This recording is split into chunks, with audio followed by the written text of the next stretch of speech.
আমি অভিজ্ঞতাগুলো যদি শেয়ার করি তাহলে ইসলামের বিরোধী শক্তি যারা আছে তারা এমন কিছু দলিল পেয়ে যাবে যার ফলশ্রুতিতে তারা ইসলামকে আক্রমণ করার সুযোগ পাবে। আমি এই জন্যে একটা কথাও বলিনি, তবে এতটুকু বলবো, মাহফিল সংস্কৃতির নামে যা হওয়া উচিত ছিল বর্তমান প্রেক্ষাপটে তা হচ্ছে না, এবং এর জন্যে এই চেয়ারের মানুষ, ওই চেয়ারের মানুষ, অ্যারেঞ্জার, বাস্তবতা, পরিপ্রেক্ষিত, এগুলো সবই দায়ী। এই যে একটা সেকেন্ডের কথা বললাম, কী কারণে বললাম? মনে করেন যে আমি এখানে বসেছি এবং আপনারা আমাকে রংপুর থেকে আসার যে আমার এয়ার টিকিট, যাওয়ার এয়ার টিকিট, আমার প্রাইভেট কারের ভাড়া, এগুলো হিসেব করে আমাকে একটা হাদিয়া দিয়েছেন, তাই তো? যদি দেখা যায় হাদিয়ার পরিমাণ, কথার কথা বলছি, ফর এক্সাম্পল হাদিয়ার পরিমাণ ধরেন যে 20,000 টাকা, কথার কথা। এখন আমি ধরেন 20 মিনিট কথা বলছি, এখানে বসে আমি 20 মিনিট কথা বলছি, তো প্রত্যেক মিনিটের বিনিময়ে আমি কত টাকা পাচ্ছি ভাই? 1,000। তাহলে এখানে একটা সেকেন্ড নষ্ট করলে আমি আমার ওদের খেয়াল করছি না? এখানে বসে যদি আমি 20 মিনিট গাল গল্প করি, কেচ্ছা কাহিনী শোনাই, দিনের হকারে হবে? এই কথাটা কি সব বক্তারা বোঝেন? এই কথাটা কি সব বক্তা বোঝেন যে এটা একটা আমানত? এখানে একটা সেকেন্ড যদি আমি নাক নাগিনীর গল্প করি, হবে? উদ্ভট কেচ্ছা কাহিনী শোনাই, মানুষকে হাসাই, কমেডি করি, এটা কি দিনের হকারে হবে? একই সাথে আপনারা যারা বসে আছেন এখানে, আপনারাও যদি সময় নষ্ট করেন, এটাও কিন্তু হক এর খেলাফ হবে না? আমাদের এই কন্টিনেন্টে যত মাহফিল হয়, এই প্রত্যেকটা মাহফিলের পরে আমরা যদি সবাই ফজর নামাজ পড়তে না পারি, 5 ওয়াক্ত নামাজি না হই, এবং মাহফিলে যা শুনছি এর উপর আমল না করি, আল্লাহর কাছে আমাদের কোনো হুজ্জত থাকবে না, প্রমাণ থাকবে না। আল্লাহ পাক আমাদেরকে অনেকভাবে জানিয়ে দিচ্ছেন যে সত্য কোনটা, মিথ্যা কোনটা, হক কোনটা, বাতিল কোনটা। এরপরেও যদি শুধু শোনার উপরে থাকে, আমল না থাকে, তাহলে কি আমরা পাক পাবো?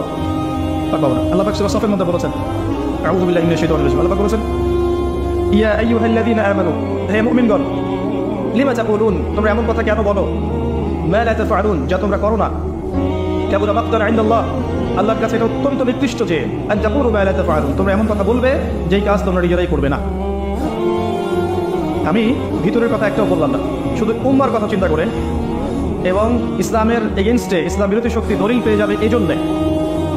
কিন্তু আমি সতর্ক করতে চাই আমাদের এই দাওয়াতের ক্ষেত্রে যারা আছেন, বক্তা, শ্রোতা, অ্যারেঞ্জার, সবাইকে, যে প্রতিটা কাজ আল্লাহর সন্তুষ্টির জন্য করেন, দুনিয়ার জন্য নয়। প্রত্যেকটা কাজ সুশৃঙ্খলভাবে করেন, বিশৃঙ্খলভাবে নয়। প্রত্যেকটা কাজের মধ্যে আমানতদারিতা বজায় রাখেন, ওয়াদার খেলাফ করবেন না, মিথ্যা কথা বলবেন না, প্রতিশ্রুতি ভঙ্গ করবেন না, সিন্ডিকেট করবেন না। এই প্রত্যেকটা স্বভাব হবে শুধু আল্লাহর জন্যে, তার দিনকে প্রচার করার জন্যে, প্রতিষ্ঠা করার জন্যে, তার রাসূলের সুন্নাহকে ছড়িয়ে দেওয়ার জন্য। অন্য কোনো উদ্দেশ্যে যদি আমরা দিনই কাজ করি, এই কাজগুলো আমাদের পরকালে জাহান্নামে যাওয়ার কারণ হবে। যদি আমি শুধু এই উদ্দেশ্যে এখানে বসি যে আমাকে এই 3-4 মাস মাহফিলের পর মাহফিল করতে হবে, উদ্দেশ্য হচ্ছে আমার একটা জমি, একটা ফ্ল্যাট, তাহলে আবার এই কাজ পরকালে আমার জন্য জাহান্নামের আগুন হয়ে যাবে। আবার যদি বিভিন্ন জায়গার অ্যারেঞ্জাররা এইসব কারণে অ্যারেঞ্জ করে থাকে, যে অ্যারেঞ্জ হচ্ছে একটা অ্যামাউন্টের বাজেট উঠবে, কিছু টাকা দিয়ে তাদেরকে পার করে দেবো, বাকিটা আমরা খেয়ে নিব, এই কাজটা হবে আপনার জন্য জাহান্নামে যাওয়ার কারণ। অনেক বিষয় আছে, আমি বলবো না। সমাজদারকে নিয়ে ইশারা কাফে, একটা কথা আছে না? আল্লাহর রাস্তায় এখনো সংশোধিত হয়ে যান সবাই, আয়োজক, বক্তা, শ্রোতা সবাই, না হলে আল্লাহর কাছে আমাদেরকে এগুলোর জবাব পূর্ণ মাত্রায় বুঝিয়ে দিতে হবে। এবং এই কাজগুলোর কারণে দেখবেন ইসলামের বারাকা, নূর কমে যাবে, কথার তাসির কমে যাবে, মানুষ শুনবে আর শুনবে, দেখবেন আমল নাই। আল্লাহ পাক আমাদেরকে লৌকিকতা পরিহার করার তৌফিক দান করুন, রিয়া অহংকার পরিত্যাগ করার তৌফিক দান করুন, দুনিয়ার মোহ পরিত্যাগ করার তৌফিক দান করুন, মিথ্যা, প্রতারণা, ধোঁকাবাজি, প্রতারণা, এগুলো ছেড়ে দেওয়ার তৌফিক আল্লাহ পাক আমাদেরকে দান করুন, আমিন। যুব সমাজ একটা জাতির ভবিষ্যৎ। আমি যুবকদেরকে নিয়ে বেশ কিছু লেকচার দিয়েছি এই পর্যন্ত, এবং প্রত্যেকটা লেকচারের একটা কথা কমন বলে থাকে, একটা হচ্ছে পড়াশোনার কথা। যুবকদেরকে পড়াশোনা করতে হবে, বারবার বলি পড়াশোনা করতে হবে। এবং প্রত্যেকটা লেকচারে এই সিজনে আমি বলার চেষ্টা করেছি যে কোন কোন সাবজেক্ট পড়তে হবে আপনাদেরকে। আমি বলেছি বারবার যে কোরআন পড়তে হবে, তেলাওয়াত শিখতে হবে, কোরআনের অনুবাদ শিখতে হবে, আরবি উচ্চারণ শিখতে হবে, কোরআনের তাফসীর পড়তে হবে, এবং কোরআন বুঝতে গিয়ে সমস্যায় পড়লে উলামায়ে কেরামের সোহবতে পড়ে থাকতে হবে। আমি বারবার বলেছি হাদিসের বইগুলো পড়তে হবে, সহজ বই থেকে শুরু করে আস্তে আস্তে ধাপে ধাপে কঠিন বইয়ের দিকে যাবেন। এরপরে আমি বারবার বলেছি নবী সাল্লাল্লাহু আলাইহি ওয়াসাল্লামের সিরাত বা জীবনীটা পড়বেন। নবীর জীবনী যদি মুখস্থ না থাকে, তাহলে কোরআন সুন্নাহ দিয়েও আপনি সত্যকে চিনতে ব্যর্থ হবেন।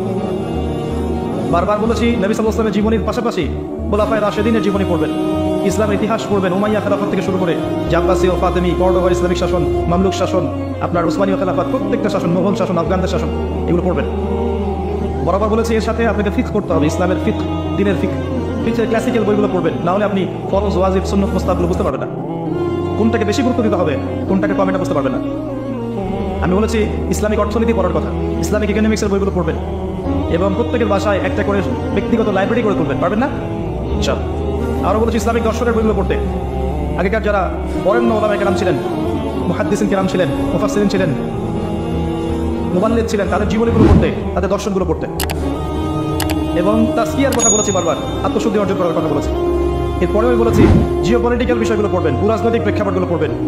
ইসলামিক দেশ, তাদের মুদ্রা, তাদের পতাকা, তাদের ভৌগোলিক অবস্থান, তাদের সরকার, তাদের প্রশাসন, তাদের সামরিক সক্ষমতা, তাদের সম্পদ, এগুলো সম্পর্কে আপনাকে জানতে হবে। এর পাশাপাশি জিওপলিটিক্স মানে ভূরাজনৈতিক প্রেক্ষাপট, যেটা আপনারা বিসিএস কোচিংয়ে পড়েন, এগুলো পড়তে বলেছেন। এবং মাদ্রাসার মধ্যে যে সাবজেক্টগুলো ইনক্লুড করা দরকার, যেগুলো পূর্ণমাত্রায় পড়ানো হয়ে ওঠে না সাধারণত সিলেবাসে থাকলেও, সেগুলোর প্রতি জোর দেওয়ার কথা বলেছে। যেমন ইংরেজি ভাষা, আরবি ভাষা, আইসিটি, তথ্য প্রযুক্তি, বিজ্ঞানের কিছু বই, ম্যাথামেটিক্স, ইসলামের হিস্ট্রি, ইসলামের অর্থনীতি, এগুলো ইনক্লুড করতে বলেছিলাম। পরামর্শ দিয়েছি, বলেছে মানে কি, আদেশ করিনি, পরামর্শ দিয়েছি।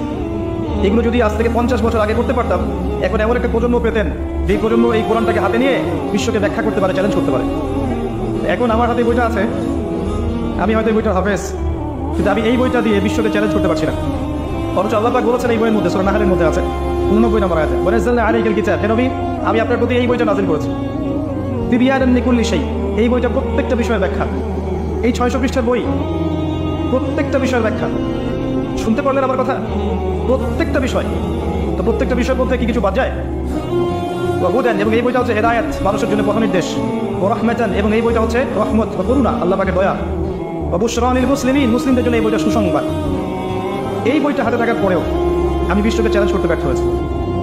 এই বইয়ের মধ্যে বর্তমান বিশ্বের প্রেক্ষাপট আছে, অতীত ছিল, ভবিষ্যৎও থাকবে, কিয়ামত পর্যন্ত যত কিছু হবে এর ব্যাখ্যা আল্লাহ পাক এই বই নাযিল করেছে। কিন্তু আমি এই বইটা হাতে থাকার পরেও বিশ্বের রাজনীতি, বিশ্বের অর্থনীতি, বিশ্বের শিক্ষা ব্যবস্থা, বিশ্বের সংস্কৃতি, বিশ্বের যুবকদের অধঃপতন, পশ্চিমাদের উত্থান, ঠিক আছে, ইসরায়েলের উত্থান, ইসলাম বিরোধী শক্তিগুলোর তৎপরতা, অনেক বিষয় ওদের মুখরোচক জবাব দিতে আমি ব্যর্থ হয়েছি। এটা সত্য কথা, অনেকে হয়তো স্বীকার করবেন না, ব্যর্থ হয়নি। আমি বলবো ব্যর্থ হয়েছেন, কিন্তু চেষ্টা করেছেন। পরিপূর্ণরূপে আমরা জবাব দিতে পারি নাই। প্রেক্ষাপট যদি বুঝাই তাহলে বুঝবেন কেন পারি নাই। যখন আবু বকর সিদ্দিক রাদিয়াল্লাহু আনহুর যুগ ছিল, তখন এই বইটা ছিল না। এই বই এবং নবী সাল্লাল্লাহু আলাইহি ওয়াসাল্লামের সুন্নাহকে দিয়ে তারা বিশ্বকে শাসন করে নাই। তখন সমাজে কি অশান্তি ছিল? সমাজে দ্বন্দ্ব, ফাসাদ, কলহ, এত বেশি জেনা, ব্যভিচার, মদ, পর্নোগ্রাফি, সুদ, ঘুষ, দুর্নীতি, এগুলো ছিল। ওমর ইবনুল খাত্তাব রাদিয়াল্লাহু আনহুর যুগ যখন আসলো, তখন সমাজে ফিতনা ছিল, ফাসাদ ছিল। ইসলামের বিরুদ্ধে কেউ চোখ তুলে তাকানো সাহস পেত? খেজুর পাতার সেই মসজিদে বসে, এই মাটির মধ্যে শুয়ে, খেজুর চাটাইয়ের উপর শুয়ে, মাটির উপর শুয়ে, ওই মাটির ওই কাঠের তখ্ত থেকে তিনি সারা বিশ্ব, অর্ধবিশ্ব শাসন করেছিলেন, করেননি? এই বইটা কি সেই বই নয়? আচ্ছা, উসমান রাদিয়াল্লাহু আনহুর সময় খেলাফতের আয়তন কমে গেছে না বেড়েছে? সাইপ্রাস দ্বীপ থেকে শুরু করে একদম এই যে চাইনিজ কন্টিনেন্ট পর্যন্ত জয় করেছে মুসলিমরা, কার আমলে? উসমান রাদিয়াল্লাহু আনহু। তখন এই বই ছিল না? আলী রাদিয়াল্লাহু আনহুর সময়ও মুসলিমরা অগ্রগামী হয়েছে, তবে ওই সময়টাতে একটু আপনার অভ্যন্তরীণ দ্বন্দ্ব দেখা দিয়েছিল। উটের যুদ্ধ হয়েছে, সিফিনের যুদ্ধ হয়েছে, খাওয়ারিজদের বিরুদ্ধে যুদ্ধ হয়েছে ইত্যাদি, কিন্তু ইসলামের খিলাফার এই যে শেল টিকে ছিল না। হাসান রাদিয়াল্লাহু আনহু মাত্র 6 মাস, তারপর উমাইয়াদের শাসন, মুআবিয়া রাদিয়াল্লাহু আনহুর শাসন, এরপর আব্বাসীয়দের দীর্ঘ 100 বছরের বেশি শাসন, মামলুকদের, এদিকে ফাতিমিদের কর্ডোভার মুসলিম শাসন, উসমানীয় খেলাফত, এই যে মুঘলদের, টোটাল বিশ্বের ইতিহাসটা দেখেন। তারা কি কোরআন এবং সুন্নাহকে দিয়ে বিশ্বকে ডিল করতে পারেন নাই? বিশ্বকে চ্যালেঞ্জ করতে পারেন নাই? ইসলাম তখন ইজ্জতের উপর ছিল না জালিল ছিল? এখন আসেন, এখন এই কোরআন এখন আছেন আমাদের হাতে, ওই নবীর সুন্নাহ আছে না? সেই আল্লাহ জীবিত না মারা গেছেন? ইন্নাল্লাহা হাইয়ুন লা ইয়ামুত, সেই আল্লাহ জীবিত, চিরঞ্জীব, কখনো মারা যাবেন? সেই নবীর সুন্নাহ কিয়ামত পর্যন্ত মারা যাবে? সেই বই আল কোরআন মুছে যাবে? এখন আপনি দেখেন আপনার অবস্থা। এখন আমরা সেই জাতি, ওই উমর রাদিয়াল্লাহু আনহুর সেই জাতি, আবু বকর সিদ্দিক রাদিয়াল্লাহু আনহুর সেই জাতি, উসমান, আলী, খালিদ, হামজা, তাদের সেই জাতি আমরা। কিন্তু এখন আপনি দেখেন, আপনি এমন একটা জায়গায় বসে আছেন যে আপনার ধর্ম ইসলামের মধ্যে দলের অভাব নেই, শত শত দল, প্রত্যেকে বলছে আমি হকপন্থী, এবং তারা উম্মাকে বিভক্ত করে ফেলেছে, উম্মাকে টুকরা টুকরা করে ফেলেছে। এক দলের উপর আঘাত আসলে আরেক দল মিষ্টি বিতরণ করবে। একজন আলেম, দায়ী বা বক্তার উপর বিপদ আপদ আসলে আরেকজন খুশি সেলিব্রেশন করবে ফেসবুক, ইউটিউবে। একজনের মাধ্যমে কিছু খেদমত হতে শুরু করলে তাকে টেনে কেমন করে নামানো যায় এই পায়তারা করতে থাকবে। মনের হিংসা, রিয়া, গীবত, তহমত, অহংকারের সংস্কৃতি চর্চা করতে করতে একদম পুরো সাথে আমার হৃদয়গুলো বিভক্ত হয়ে গেছে। একটা বিভক্ত জাতি কখনো বিশ্বকে চ্যালেঞ্জ করতে পারে?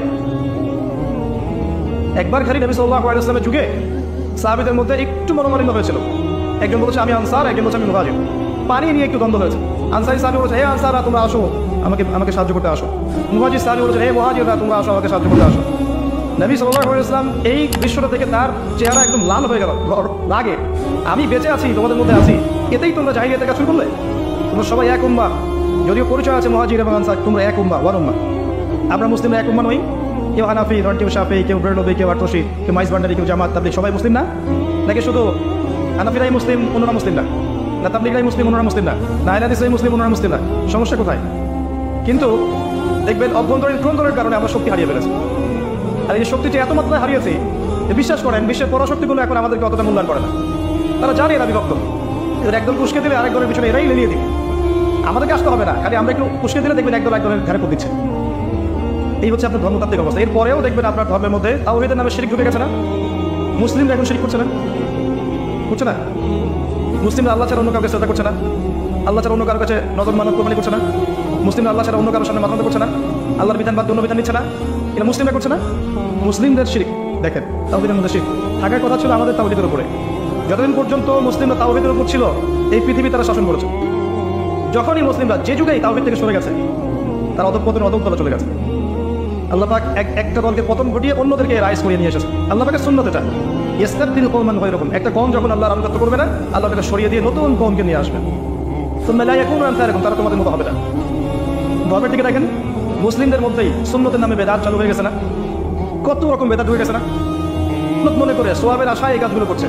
আর যখন শত শত বেদাত করছে এবং বেদাত হিস্ট্রি ঘাটলে দেখা যায় বেদাত আর বেদাত, তো এই বেদাতগুলো করার পর নবীর শানে আঘাত লাগে না? এটা নবীর শানে আঘাত নয়? বেদাতীদেরকে নবী সাল্লাল্লাহু আলাইহি ওয়াসাল্লাম কি বলবেন? হাউজে কাউসারের পানি নিয়ে দাঁড়িয়ে থাকবেন নবী সাল্লাল্লাহু আলাইহি ওয়াসাল্লাম আমাদের জন্য, এবং সবাই পানি পান করার জন্য সেখানে যাবে। হাদিসে বুখারীতে এসেছে। হঠাৎ করে পর্দা পড়ে যাবে, নবী সাল্লাল্লাহু আলাইহি ওয়াসাল্লাম বলবেন যে ইন্নাহুম মিন্নী, তারা তো আমার উম্মত। তাকে বলা হবে ইন্নাকা লা তাদরি মা আহদাথা বা'দাক, আপনি জানেন না আপনার মৃত্যুর পর তারা আপনার দিনের মধ্যে কত বেদাত ঢুকিয়েছিল। তখন নবীজি বলবেন সাল্লাল্লাহু আলাইহি ওয়াসাল্লাম সাফকান লিমান গায়্যারা বা'দি, দূর হয়ে যাও হতভাগার দল যারা আমার পরে শরীয়তকে বিকৃত করেছে, যারা সুন্নতকে বিকৃত করছে, বেদাত করছে। নবীর শানে আঘাত লাগে না? এদের বিরুদ্ধে কিছু করা যায় না? নাকি নবীর কথা বলতে গিয়ে যদি কারোর মুখ থেকে একটু স্লিপ অফ টাং বের হয়ে যায় তাকে কুফরি ফতোয়া দিতে হবে নাকি? এগুলো আমাদের ফোর্স করে নিয়েছে। আল্লাহ বুঝদান করুক, হেদায়েত দান করুক। যখন নবী সাল্লাল্লাহু আলাইহি ওয়াসাল্লামের শানে জীবন দেওয়ার প্রশ্ন আসবে, ইনশাআল্লাহ আমি আপনার অগ্রগামী হব ইনশাআল্লাহ, দেখে নিন। আর নবীর শানে থাকার ফলশ্রুতিতে এই বয়সে আমার উপরে যা এসেছে তার কানাকড়ি আগে আসুক, তারপর বুঝবেন শান কাকে বলে, সবর কাকে বলে। পরিবার থেকে বাধা, সমাজ থেকে বাধা, ধর্মনেতা থেকে বাধা, অর্থনৈতিক বাধা, অভাব অনটন, এমন কিছু নাই যেটা আমাকে এখন এই বয়সে ফেস করতে হয়নি। এত সহজ ছিল না আমার যাত্রা। এটা নিয়ে আমি আলাদা মাহফিল করতে পারবো, কঠিন ছিল। যুবকদেরকে বলবো আল্লাহর পথে চলা সহজ হবে না, কঠিন হবে, কিন্তু ইস্পাতের মতো পাহাড়ের মতো অটল থাকতে হবে। এত সহজ হবে না। আপনি যখনই দিনের দিকে আসবেন দেখবেন পরিবার থেকে বাধা পাচ্ছেন, পড়াশোনা করতে যাবেন কোথায় কি করবেন বুঝতে পারছেন না। দেখবেন আপনি যখন ভালো কিছু করবেন মানুষ সমালোচনা শুরু করবে, হালে সিয়াতে কিছু করতে যাবেন আপনাকে গালি দিবে, মিথ্যা অপবাদ দিবে, তহমত দিবে, কত কি করবে। এবং আমাদের নবী সাল্লাল্লাহু আলাইহি ওয়াসাল্লামকেও প্রায় 15টা গালি দেওয়া হয়েছে তার জীবনী পড়ে দেখেন। তাকে প্রায় 16বার হত্যা করার চেষ্টা করা হয়েছে। এটা নবী করে সুন্নাহ। আপনি দেখবেন সমাজের মানুষ আপনাকে বাঁকা টাকা দেখছেন, আপনার কাছের বন্ধুরা চলে যাচ্ছে, আপনার প্রিয়জনরা আপনাকে বলবো শুরু করবে, দাঁড়িয়ে রাখছেন কেন, ইসলামের দিকে আসছেন কেন, নামাজ পড়ছেন কেন, কি করছেন। মানুষ মনে করবে আপনি আগেই ভালো ছিলেন, এখনই হয়তো খারাপ আছে, এরকম মনে করবে। পথটা বন্ধুর হবে, অনেক কঠিন হবে। আল্লাহর জন্য সবর করে কিছু আল্লাহর জন্য ছেড়ে দেওয়াটাই তাকওয়ার পরিচয়। আল্লাহর জন্য আমল অনেকে করতে পারে, কিন্তু আল্লাহর জন্য ত্যাগ স্বীকার সবাই করতে পারে না। আল্লাহ পাক এটা বলেছেন নবী সাল্লাল্লাহু আলাইহি ওয়াসাল্লামকে, কিন্তু ইন্না আতাইনাকাল কাউসার, মনে কষ্ট নিচ্ছ কেন নবী, আমি তো তোমাকে কাউসার দিয়েছি। তারা তোমাকে অনেক কিছু বলছে, তুমি এতে কষ্ট নিও না, আমি তোমাকে কাউসার দান করেছি, মহান মর্যাদা দিয়েছি। ফাসাল্লি লিরাব্বিকা ওয়ানহার, তুমি তোমার রবের জন্য সালাত করো। ওয়ানহার মানে শুধু কুরবানি করো না, স্যাক্রিফাইস করো, ত্যাগ স্বীকার করতে থাকো। ইন্না শানিয়াকা হুয়াল আবতার, যারাই তোমার শত্রুতা করবে, হকের উপর তুমি আছো, যারাই তোমার শত্রুতা করবে, হুয়াল আবতার, লেজ কাটা হয়ে যাবে, ধুয়ে পুড়ে যাবে ইনশাআল্লাহ। হকের উপর আপনি থাকেন, যারা আপনাকে প্রতিবন্ধকতা সৃষ্টি করার চেষ্টা করবে, আল্লাহ পাক স্বয়ং তাদেরকে ধুলো বানিয়ে উড়িয়ে দিবেন ইনশাআল্লাহ। এটাই আমার সুন্নাহ, যুগে যুগে এটাই হয়েছে। নূহ আলাইহিস সালাম তিনি এবং তার অনুসারীরা আল্লাহ পাক বাঁচিয়েছেন না, তার বিরুদ্ধে যারা করেছেন তারা আছে, আল্লাহ ডুবিয়ে দিয়েছেন। আল্লাহ সুন্নাহ দেখেন। আদ জাতি, এই যে হুদ আলাইহিস সালাম তার সঙ্গীদেরকে আল্লাহ পাক বাঁচিয়েছেন না, তার বিরুদ্ধেকারীদেরকে আল্লাহ পাক ঝড় দিয়ে উড়িয়ে দিয়েছেন। সামুদ জাতি, এই যে সালেহ আলাইহিস সালামের কওম, আল্লাহ পাক তাকে এবং তার অনুসারীদেরকে বাঁচিয়েছেন না, দুনিয়া আখিরাতে সম্মানিত করেছেন না। তার বিরোধিতাকারীদেরকে আল্লাহ পাক বজ্রপাত দিয়ে ধ্বংস করে দিয়েছে। ফিরআউন এর পুরো সুপার পাওয়ার, একদম মিলিটারি পাওয়ার আল্লাহ পাক একেবারে লোহিত সাগরে ডুবিয়ে দিয়েছে না। আর মুসা আলাইহিস সালামকে আল্লাহ বিজয় দিয়েছেন। একই সুন্নাহ প্রত্যেক যুগে যুগে। ইব্রাহিম একা ছিলেন, আল্লাহ বলেছেন তুমি একাই একটা উম্মাহ। ইব্রাহিম তুমি একাই একটা উম্মাহ। আল্লাহর কাছে হকপন্থীর দাম আছে, সংখ্যা গরিষ্ঠতার দাম নাই। হকের দাম আছে, সংখ্যা গরিষ্ঠতার দাম আল্লাহর কাছে নেই। আল্লাহ দেখবেন হক কোনটা। 1 কোটি মানুষ যদি বলে যে সুদ হালাল হালাল হালাল, কোশ্চিন হালাল হয়ে যাবে না। একটা মানুষ দাঁড়িয়ে যদি বলে সুদ হারাম, হারামই থাকে। এটাই আল্লাহর সুন্নাহ, এটাই হবে। তখন হাক্কু মির রাব্বিকুম, হক তোমার রবের পক্ষ থেকে আসে। ফামান শাআ ফালিউমিন, যার ইচ্ছা হয় ঈমান আনুক, ওমান শাআ ফালিয়াকফুর, যার ইচ্ছা অস্বীকার করুক। ইন্না আ'তাদনা লিয-যালিমিনা নারান, আমি জালিমদের জন্য আগুন প্রস্তুত করে রেখেছি। আহাতা বিহিম সুরাদিকুহা, একেবারে ঘিরে ধরবে আগুন। ওয়া ইয়াস্তাগীথু মান ইউগাথু কালমুহলি ইয়াশফিল ওযুহ, এমন পানি দেওয়া হবে ওদেরকে, পানি চাই ওই সময় যে পানি ঢালা মাত্রই সব দেহ ঝলসে যাবে মুখ। নাউযুবিল্লাহ। আল্লাহ পাক হকের মানদণ্ড দিয়েছেন, আল্লাহর পক্ষ থেকে যা আসে। একই সুন্নাহ, ইব্রাহিমের সুন্নাহ সেম। তাকে আল্লাহ পাক বিজয় দিয়েছেন, নমরুদকে ধ্বংস করেছেন। আসেন এই যে মুহাম্মদ সাল্লাল্লাহু আলাইহি ওয়াসাল্লামের যুগে আসেন, এই যে আবু লাহাব, আবু জাহেল, উতবা সাহেব আছে, অস্তিত্ব আছে? নাই। বদর কূপে লাশ পাওয়া গেছে, পাওয়া যায়নি। মুহাম্মদ সাল্লাল্লাহু আলাইহি ওয়াসাল্লাম এবং তার আদর্শ কিয়ামত পর্যন্ত টিকে থাকবে। এটাই রাসূলের সুন্নাহ, আল্লাহর সুন্নাহ। এগুলোই অতএব আপনি হকের উপর থাকলে বিভিন্ন দিক থেকে বাধা পাবেন। এই সময়টাতে যদি আপনি সবর করতে পারেন, আল্লাহর পথে চলতে পারেন, ধৈর্য করতে পারেন, আল্লাহর জন্য এসব সয়ে নিতে পারেন, ইনশাআল্লাহ দুনিয়াতে আল্লাহ সম্মানিত করবেন, পরকালে জান্নাতের টুকরা দান করবেন ইনশাআল্লাহ। আর পরকালের সাফল্য চিরস্থায়ী। বাল তু'থিরুনাল হায়াতাদ দুনিয়া, তোমরা দুনিয়াকে প্রাধান্য দিয়ে থাকো। ওয়াল আখিরাতু খায়রুন ওয়া আবকা, কিন্তু পরকাল চিরস্থায়ী এবং উত্তম। তো অ্যাজ এ ইয়াং স্পিকার আমি এটা বলছি যে তরুণরা যারা দিনের পথে আসবেন, প্রত্যেক ধাপে ধাপে আপনাকে প্রতিবন্ধকতা ফেস করতে হবে। জার্নিটা সহজ হবে না। পরিবার, সমাজ বাধা দিবে, ধর্ম নেতারাও বাধা দিবে। যখন দেখবে আপনার মেহনতের ফলে ধর্ম ব্যবসায় ভাটা পড়েছে, তখন আপনাকে বাধা দিবে।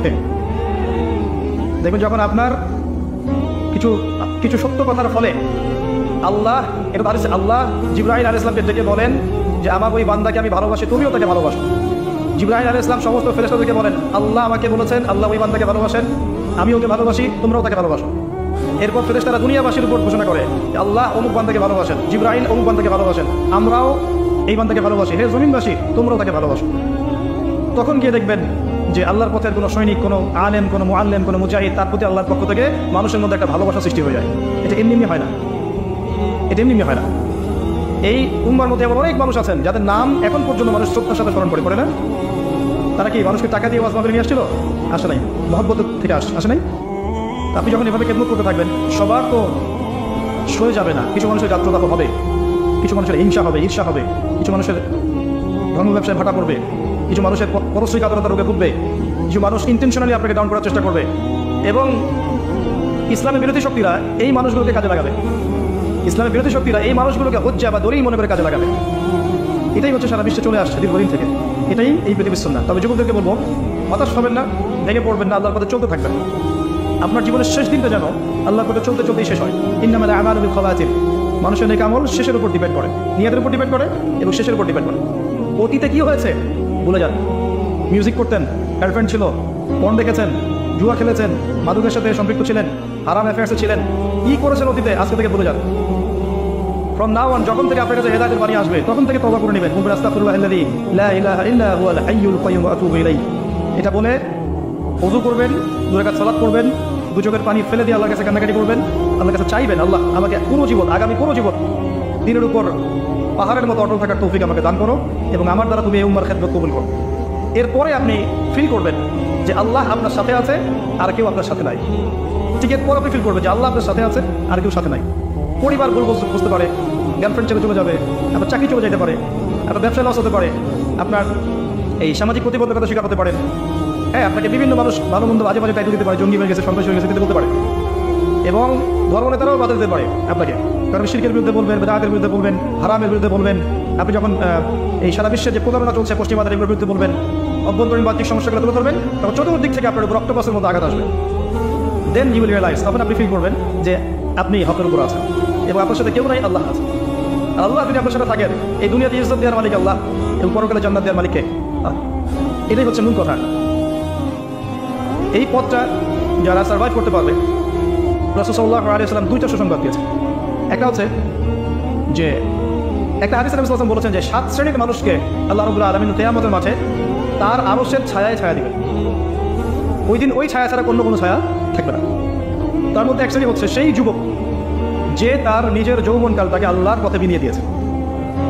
এই সুযোগটা কি দাড়ি পাকা মানুষদের আছে? এখন আপনাদের সামনে আছে। এই কথাটা শুনছেন আপনি, আপনার কান পর্যন্ত পৌঁছে গেল, এরপরে ডিসিশন ইজ ইয়োর্স। আপনার রাস্তা আপনি বেছে নেবেন। আমি দুইটা পথ দেখিয়েছি, ইম্মা শাকির ও ইম্মা কাফুর। ইচ্ছা হলে কৃতজ্ঞ হও, ইচ্ছা হলে অকৃতজ্ঞ হও। আল্লাহ আপনাকে ফোর্স করবেন না, লা ইকরাহা ফিদ-দীন। আল্লাহ আপনাকে ঘাট করে আপনাকে নামাজি বানাবেন না। এখন আপনার সিদ্ধান্ত নিতে হবে যে আপনি কি করবেন। আল্লাহর জন্য বাঁচবেন না শয়তানের জন্য বাঁচবেন? যদি শয়তানের জন্য বাঁচেন তাহলে আপনি দুনিয়াতে বাড়ি গাড়ি টাকা পয়সা জমি জমা ব্যাংক ব্যালেন্স সবই পাবেন ইনশাআল্লাহ। আল্লাহ পাক সেগুলো আপনাকে খুশি হয়ে দিবেন না, ফিতনা রাগ হয়ে দিবেন। আর যদি আল্লাহর জন্য বাঁচেন তখনও আপনি বাড়ি পাবেন, গাড়ি পাবেন, নেকার স্ত্রী পাবেন, প্রশান্তি পাবেন, হিদায়াত পাবেন, কোরআন পাবেন, নূর পাবেন, সব কি সম্মানও পাবেন। এগুলো আল্লাহ পাক আপনাকে খুশি হয়ে দান করবে সব। কোনটা চাচ্ছেন, আল্লাহ সন্তুষ্টি না অসন্তুষ্টি?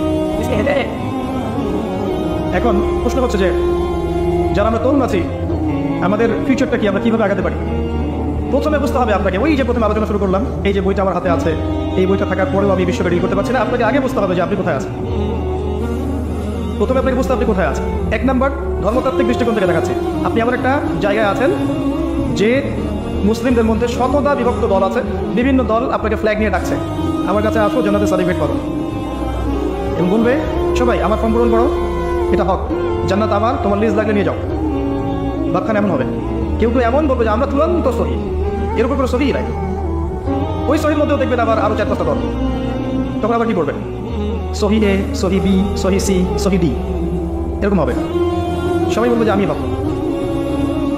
ওয়ালা তাকুনু মিনাল মুশরিকিন, মুশরিকদের অন্তর্ভুক্ত হয়ো না। আল্লাযীনা ফাররাকু দীনাহুম ওয়া কানু শিয়া, যারা তাদের দিনকে ভেঙে টুকরা টুকরা করেছে। কুল্লু হিজবিন বিমা লাদাইহিম ফারিহুন, প্রত্যেক হিজব বা দল তাদের কাছে যা আছে এটা নিয়ে উৎফুল্ল থাকে। এই হচ্ছে বাস্তবতা। আল্লাহ পাক বলেছেন ওয়া'তাসিমু বিহাবলিল্লাহি জামিআ, একসাথে আল্লাহর রজ্জু শক্ত করে ধরে থাকো। ওয়ালা তাফাররাকু, বিভক্ত হয়ে যেও না। ওয়ালা তাফাররাকু, বিভক্ত হয়ে যেও না। বাল নাহনু ফাররাকনা, কিন্তু আমরা বিভক্ত হয়ে গেছি। আল্লাহ বলেছে ওয়ালা তাফাররাকু, বিভক্ত হয়েও না, কিন্তু আমরা কি বলছি? বাল ফাররাকনা, আমরা বিভক্ত হই।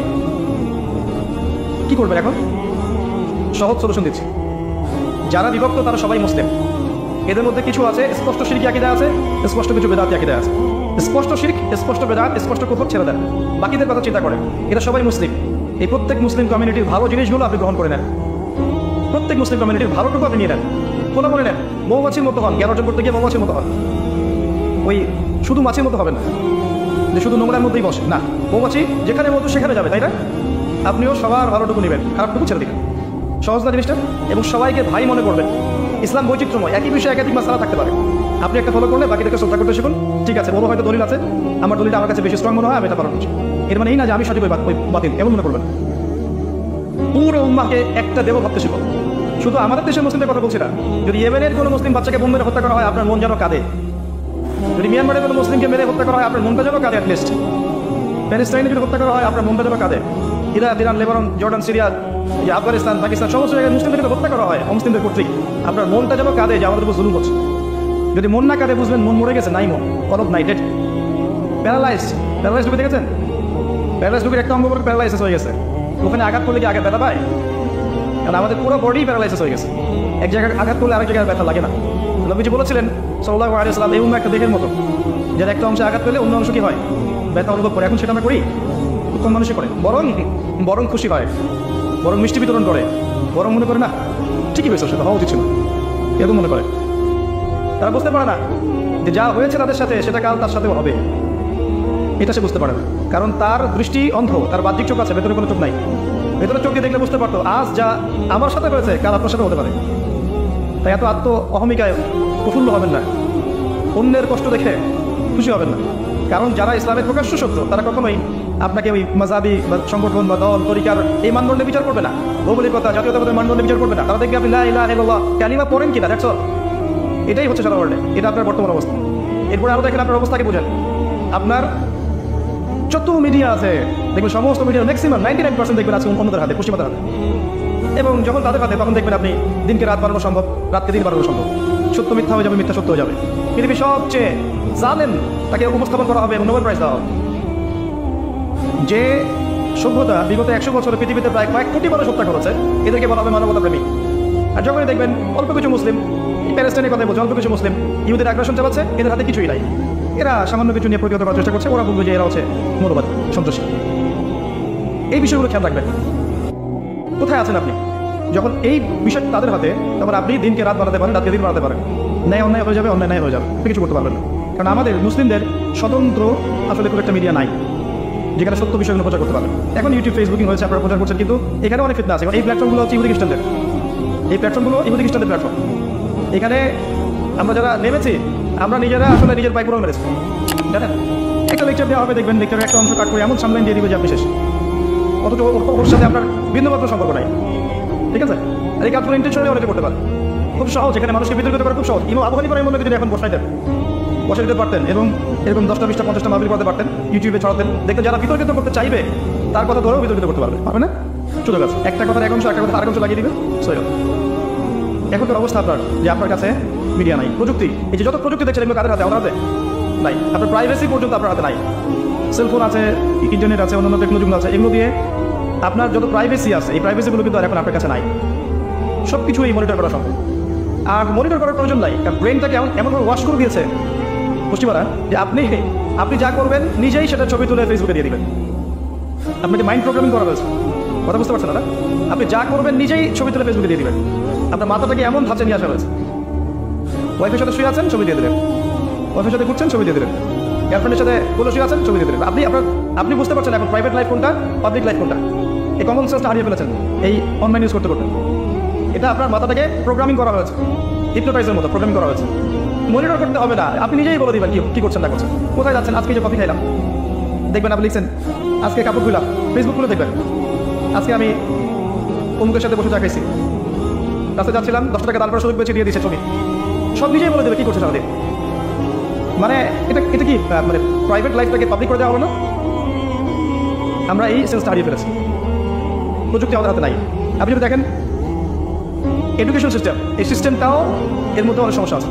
এরকম আপনি জেনারেল লাইনে পড়লে আপনি এদিকে পড়তে থাকবেন 10 বছর 20 বছর 30 বছর, দেখবেন যে আপনি ইসলামের বেসিক অনেক জিনিস শিখতে পারেন নাই, তাই না? এমনকি দেখবেন আপনি হয়তো বিশুদ্ধ করে কোরআন তেলাওয়াত করা, 100টা হাদিস মুখস্থ করা, কোনটা ফরজ কোনটা ওয়াজিব সুন্নাত মুস্তাহাব, অনেক বিষয় বুঝতে পারবেন না, পড়াশোনা করার সুযোগ নেই। এমন নয় সিলেবাসের মধ্যে নাই, সিলেবাসের মধ্যে আছে, কিন্তু আপনি পড়ার তৌফিক পাচ্ছেন না।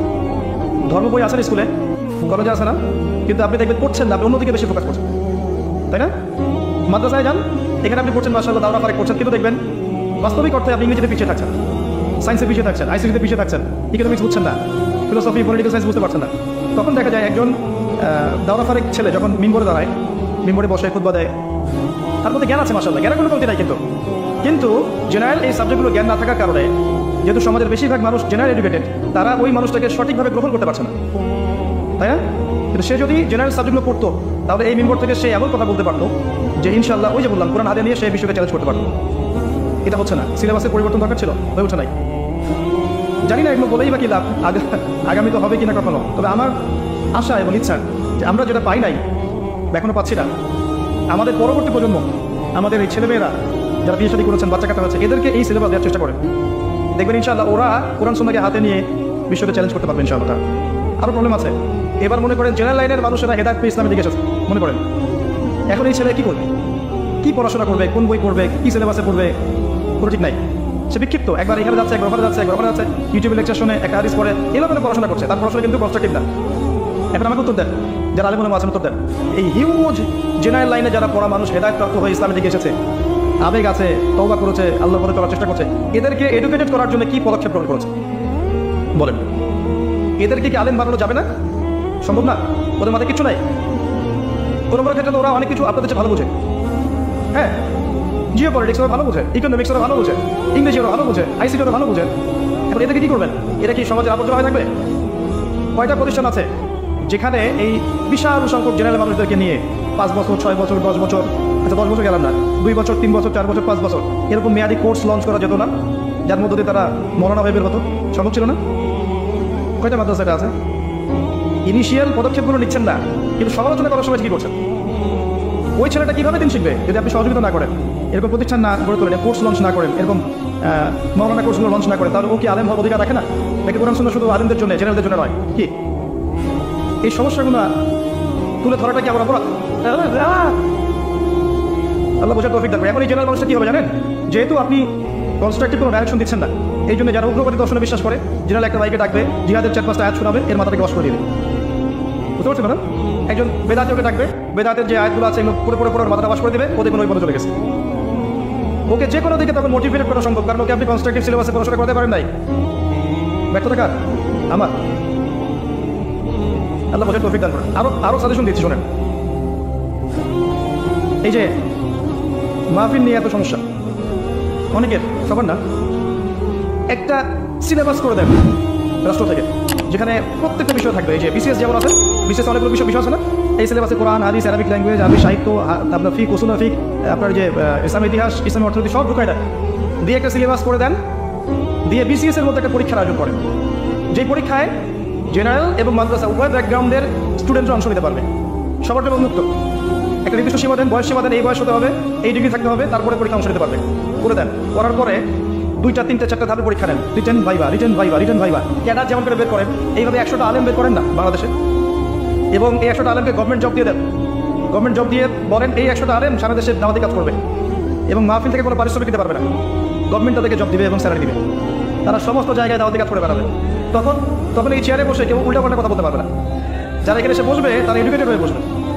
আর এখন যাকে তাকে আপনি বসাতে পারবেন, এবং যা ইচ্ছা গাল গল্প কেচ্ছা কাহিনী কমেডি সার্কাস করে চলে যাবে, তাকে চলে যাবে। এই সিস্টেমটা ভালো ছিল না? আমার সাথে যত উচ্চ পদস্থ কর্মকর্তার কথা হয়েছে, এই কথাটাকে তারা খুব অ্যাপ্রিসিয়েট করেছিলেন, যেটা আসলে খুব সুন্দর একটা কথা বলেছে। কিন্তু বাংলাদেশের মানুষের সেন্টিমেন্ট এমন যে এটা এখন লঞ্চ করা সম্ভব না। যদি আপনি এখন 100টা মুসলিম ক্যাডার বের করতে পারতেন, দাঁড়িয়ে যাদেরকে দিয়ে আপনি সারা দেশের বাইরেও দাওয়াতি কাজ করাবেন, তাহলে একই কথা একই ভাষায় সবাই কথা বলতো, এবং বিভক্তি ছড়াতো না, ইখতিলাফ ছড়াতো না, সুন্দর হতো জিনিসগুলো, ব্যালেন্সড হতো।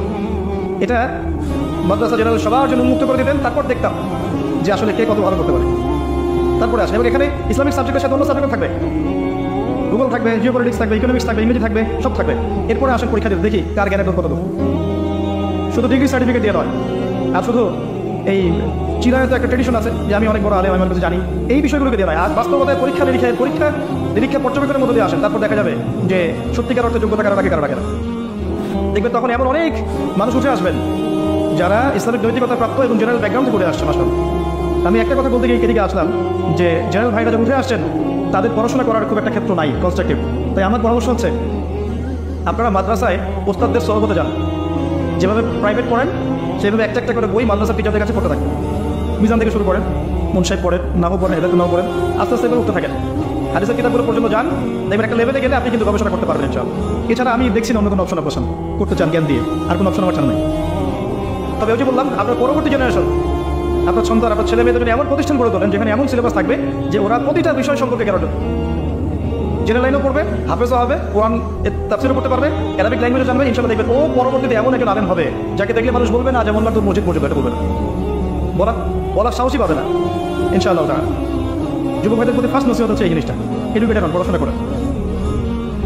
আপনার অবস্থানটা বোঝেন, ধর্মতাত্ত্বিক ক্ষেত্রে এই অবস্থায় আছি, আপনার পড়াশোনার ক্ষেত্রে এই অবস্থায় আছে, মিডিয়ার ক্ষেত্রে এই অবস্থা, সংস্কৃতিতে আসেন, ওয়ার্ল্ড ওয়াইড সংস্কৃতিতে কোন জায়গায় আছেন আপনি?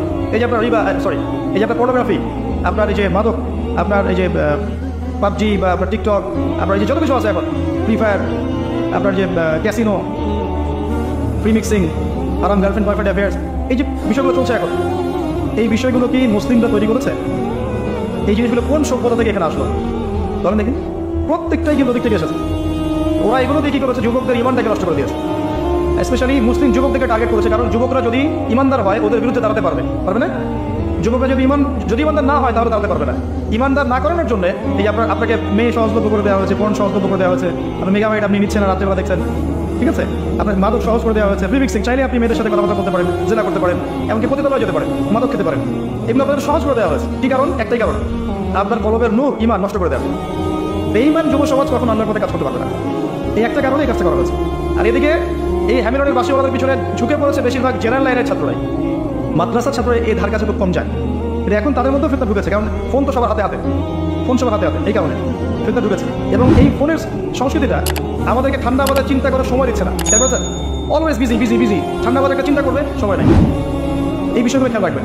আরেকটা বিষয় বলবো, যে জিওপলিটিক্যাল একটা বিষয় বলবো, পুরো বিশ্বের নিয়ন্ত্রণ আপনার মিডিয়ার, প্রযুক্তির, অস্ত্রশস্ত্রের, পারমাণবিক অস্ত্রের, পলিটিক্সের, ইকোনমিক্সের নিয়ন্ত্রণ কিন্তু নিয়ে নিয়েছে বসতে পারে।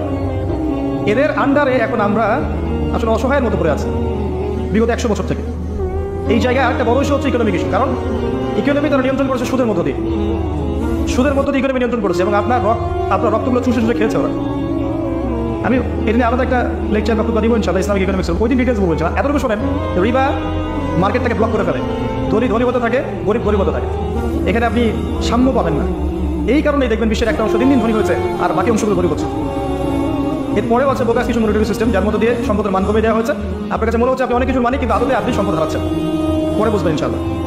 এই অবস্থায়, এই আপনার চতুর্দিক থেকে ফিতনাময় অবস্থায় একজন যুবক যদি ইসলামের জন্য কিছু করতে চায় বা একজন যুবতী করতে চায়, একটা কমিউনিটি করতে চায়, কীভাবে করবেন? ওই বারবার যে কথা বলে আসি আবার সে কথাই বলছে। প্রথমত এডুকেটেড হতে হবে, পড়াশোনা করতে হবে। দ্বিতীয়ত আপনার নূর আর বাসিরা লাগবে, শুধু বাহ্যিক চোখ দিয়ে দেখলে হবে না, কলবের চোখ লাগবে। আর কলবের চোখ চিন্তা করতে হলে আপনাকে আল্লাহর স্মরণ বেশি বেশি করতে হবে, নামাজ বেশি বেশি পড়তে হবে, জিকির বেশি বেশি করতে হবে, তেলাওয়াত বেশি বেশি করতে হবে, মৌতকে স্মরণ করতে হবে, অহংকার, হিংসা, বিদ্বেষ, বিভোগ, তহমত ছেড়ে দিতে হবে। তারপরে হৃদয়টা দেখবেন পরিশুদ্ধ হচ্ছে, আপনি আল্লাহর চোখ দিয়ে দেখবেন ইনশাআল্লাহ। এরপরে তাজকিয়া, আত্মশুদ্ধি। আপনার জীবনের যত পাপ এগুলোকে ছেড়ে ফেলেন, পাপের হিসেব করেন কোথায় কোন কোন পাপ করেছেন। প্রতিটা পাপের জন্য যেগুলো মনে পড়বে আপনার যে ওই পাপ করেছে ওইখানে, ওই পাপ করেছে ওইখানে, আপনি প্রতিটা পাপের জন্য আল্লাহর কাছে তওবা করতে থাকেন বেশি বেশি। যখন দেখবেন আপনার পাপ মনে পড়ছে না, পাপগুলো মনে পড়ছে না, বুঝে নেবেন হয়তো আল্লাহ পাক আপনার সব পাপ আমার নাম থেকে মুছে দিয়েছে, এই কারণে হয়তো মনে পড়ছে না, হতে পারে। বেশি বেশি ইস্তেগফার করেন। এরপরে আপনি হালাল রিজিক খোঁজেন, হারামে যায় না। ছোট্ট ব্যবসা করেন, চাকরি করেন, হালাল খোঁজেন, হারামে যায় না, সুদে যায় না, বুঝে যায় না, আপনি যে দুর্নীতিতে যায় না, প্রতারণা যায় না। ব্যবসা করবেন নবীর পদ্ধতিতে পারেন, চাকরি করলে তার পদ্ধতিতে করেন, হালালে থাকেন। হালাল রিজিকের ব্যবস্থা হয়ে গেলেই আপনি ভবিষ্যতের জন্য কিছু সম্পদ জমানোর চেষ্টা করেন। আর সম্পদ জমানোর ক্ষেত্রে সতর্ক থাকবেন, এমন কোনো ক্ষেত্রে সম্পদ জমায় না যেটা সাস্টেইনেবল না। কঠিন শব্দ বলেছে, মানে যেগুলো ইন্টেন্সিক ভ্যালু নাই, অন্তর্নিহিত মান নাই। মানে ধরেন আপনি জমি কিনেছেন, ফর এক্সাম্পল, জমি কি থাকবে নাকি থাকবে না? থাকবে না। জমির দাম কি বাড়বে না কমবে? এটা বুঝতে পারছেন, এটা সাস্টেইনেবল অ্যাসেট। ঠিক আছে, মনে করেন আপনি আপনার ওয়াইফের জন্য কয়েক ভরি সোনা কিনেছেন, কথার কথা, এর দাম কমবে না পারবে? আপনি আপনার ওয়াইফের জন্য কিছু রূপা কিনেছেন, সম্পদের মান কমবে না পারবে? এমন কিছু যদি রেখে দেন যেটার মান কমে যায়, তাহলে আপনি সম্পদ হারাবেন। অর্থ জমানোর ক্ষেত্রে আপনি খেয়াল রাখবেন। আর কি করবেন? আদর্শ পরিবার করবেন। বারবার বলে একটা নেককার মেয়েকে আল্লাহর কাছে চেয়ে নেন, সেজদায় পড়ে। আদর্শ পরিবার করেন, বাচ্চা কাচ্চা এদেরকে ইসলামের পরিবর্তে মানুষ করেন, পরিবারে তাওহীদ রাখেন, সুন্নাত রাখেন, হালাল রিজিক রাখেন, বেদাত শিরক এগুলো দূর করে দেন। পরিবারের মধ্যে আপনি তালিম করেন, চর্চা করেন, কোরআন হাদিস পড়েন, ইসলামিক সংস্কৃতি রাখেন, পরিবারকে সময় দেন, আপনার ওয়াইফকে সময় দেন, বাচ্চাকে সময় দেন, এবং তাদেরকে আপনার আদর্শে গড়ে তোলেন ইনশাআল্লাহ। যখন দেখবেন এই ছোট্ট পরিবারটা, এই যে কয়দিন আমরা দুনিয়াতে আছি, এই পরিবারটা আপনার কাছে মনে হবে জান্নাতের টুকরা। কারণ দুনিয়া তো শান্তির জায়গা না, শান্তির জায়গা, কিন্তু দেখবেন পরিবার যদি আদর্শ হয়, মনে হবে যে হ্যাঁ আপনি শান্তিতে আছেন দুনিয়াতে। আর পরিবার যদি ভেজাল হয়, ওই যে জিন্স পরা আর গেঞ্জি পরা আপনি বিয়ে করেন, তাহলে আপনার দুনিয়া জাহান্নাম হয়ে যাবে না। এই জায়গায় কাজ করে। আরেকটা বিষয় বলে শেষ করছি, যে আপনাদেরকে আল্লাহ প্রতিভা দিয়েছেন সবাইকে কিছু রেখে, এই প্রতিভাগুলোকে আপনি আল্লাহর পথে কাজে লাগান। আপনি হয়তো বলতে পারেন বা লিখতে পারেন, বা আপনি এক অর্থ আছে, আপনি মসজিদ করতে পারবেন, মাদ্রাসা করতে পারবেন, আপনি এতিমদের প্রজেক্ট করতে পারেন, বিধবাদেরকে নিয়ে কাজ করতে পারেন। মানে যেখানেই উম্মার কল্যাণ আছে, বই ছাপানো হোক, প্রকাশনা সংস্থা হোক, অনলাইনে হোক, অফলাইন হোক, যাতে দিনের একটু উপকার হবে, দিনটা একটু এগিয়ে যাবে, ওই দিকে আপনি আপনার সময়, শ্রম, মেধা এগুলোকে ব্যয় করেন। এগুলো করতে গেলে আপনার দুনিয়া কিন্তু ছাড়তে হবে না, দুনিয়াবি কাজ করার সাথে সাথেই আপনি কাজগুলো করতে পারবেন ইনশাআল্লাহ। নবী সাল্লাল্লাহু আলাইহি ওয়াসাল্লামের সুন্নাহ মাফিক জীবনযাপন করেন, হালাল খান, হারামে যায় না, আদর্শ পরিবার গড়েন, তাওহীদে থাকেন, শিরকে যায় না, সুন্নতে থাকেন, বেদাতে যায় না। কোথায় আছেন পরিস্থিতি বোঝার চেষ্টা করেন, তাজকিয়া অর্জনের চেষ্টা করেন, নূর অর্জন করার চেষ্টা করেন, এবং আপোষের হিংসা, বিদ্বেষ, বিভক্তমত ছেড়ে দেন, উম্মাহকে ঐক্যবদ্ধ করার চেষ্টা করেন। আল্লাহ পাক আমাদের সবাইকে কথাগুলো বোঝার এবং আমল করার তৌফিক